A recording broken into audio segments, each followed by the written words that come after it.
çfarë duhet kemi parasysh ditën e Fitr Bajramit. Ditën e Fitr Bajramit është mirë që të lahemi mirë, të pastrohemi mirë, të parfumosemi mirë. Kur të dalim nga shtëpia atë ditë duhet të hajmë diçka, nuk duhet dalim në xhami apo në faltore agjërushëm, siç mendojnë disa njerëz që është sevap me dalë edhe atë ditë agjërushëm, nuk është e vërtetë.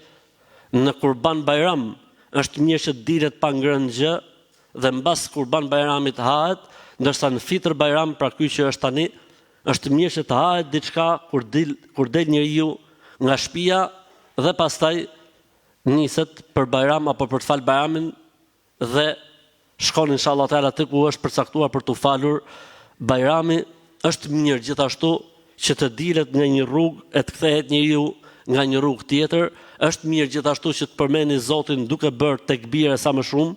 Allahu Akbar, Allahu Akbar, Allahu Akbar, la ilaha illallah, wallahu Akbar, Allahu Akbar, walillahil hamd, duke çuar në vend fjalën e Zotit, walitukabbirullaha ala ma hadakum, që ta përmendni Allahun me tekbir, se Allahu është ai i cili ju udhëzoi.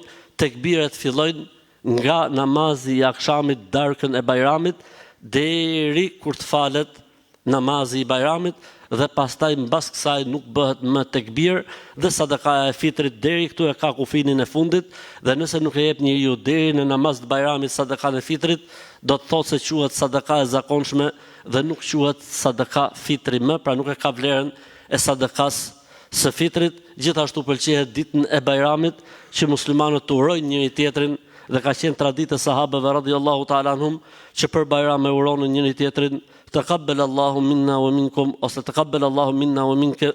Allahu e pranoft prej nesh dhe për jush, Allah e pranoft për jush dhe prej nesh, nuk ka problem. Dhe përgjigja vinte ghafarallahu lana wa lakum, Allahu na fal neve dhe juve. Është mirë që për Bajram t'i harrojmë gjonat e kaluara, të falim njëri tjetrin, të urojmë njëri tjetrin, të vizitojmë njëri tjetrin. Shumë problematika t'i hedhim mas shpine për hatër të Zotit dhe në emër të kësaj mirësie dhe begatie që ne të gjithë shpresojmë që të marrim shpërblimet nga i madhi Zot ditën e Bajramit, ditën e Fitr Bajramit. Gjithashtu duhet kemi parasysh vëllezër dhe motra që të fusim gëzim dhe atmosferë në familjet tona ditën e Bajramit, se ne o vëllezër nuk kemi festa të tjera përveç se këtyre dy festave, o Fitr Bajram o Kurban Bajram. Kështu që duhet marrin atmosferën e tyre të plot në familjet tona këto dy festa në mënyrë që të mbjellim dashurinë, mirësinë dhe respektin dhe vlerësimin për këtë mirësi që na ka falë i madhi Zot, që ka emrin Islam. Elhamdulillahi alladhi hadana li hadha wa ma kunna linahtadiya laula an hadana Allah. Allahu të takon falënderimin i cili na udhëzoi në këtë fe dhe në këtë besim. E po mos ishte mirësia dhe dashuria e Zotit për ne, nuk do të ishim këtu ku jemi sot. Elhamdulillah, elhamdulillah, elhamdulillah.